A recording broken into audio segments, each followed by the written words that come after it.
ny atao hoe MATOKIA dia tsy lavitra amin'ilay teny hoe mino.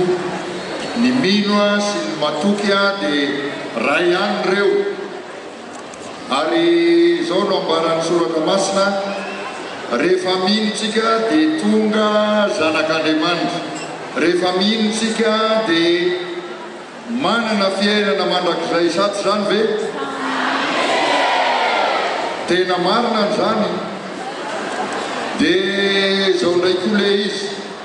Za zany tamin'ny mbola sekoly lahady kely ohatran'le tovolahy sy le ankizivavy kely eto ty dia nieritreritra an'izany hoe Abrahama rainy mino hoe rehefa maty daholo ny olona mino an'Andriamanitra tetỳ an-tany dia makany tratran'ny Abrahama. Dia ho zay ohatran'iza loatra ny haben'le rangahy zany dia hotrotrony daholo ve za rehetrarehetra ty. Kay ve zany le finoany Abrahama zany no tena fampianarana.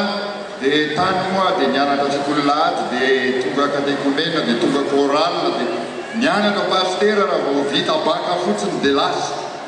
Dia zao efa pastera raha hitanareo eto zao. Samompera ve zao?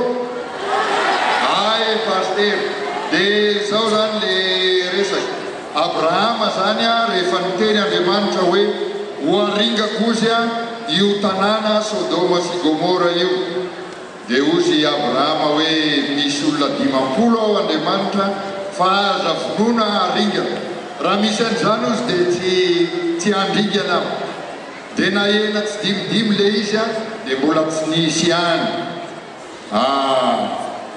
Na ino ny lova teo ay ao anaty baiboly eo koa zany misy 2 x 7 14. Nareo ve mahay an'izany? Iza mahay an'izany 2 x 7 14 zany ao amin'ny baiboly? Tantara faharoa toko fahafito ny 140. Ahoana raha ny oloko natsoina dia tena mahazo famonjena Madagasikara. Voavela ny eliko Madagasikara. Satsy zany te mamelany nosinay.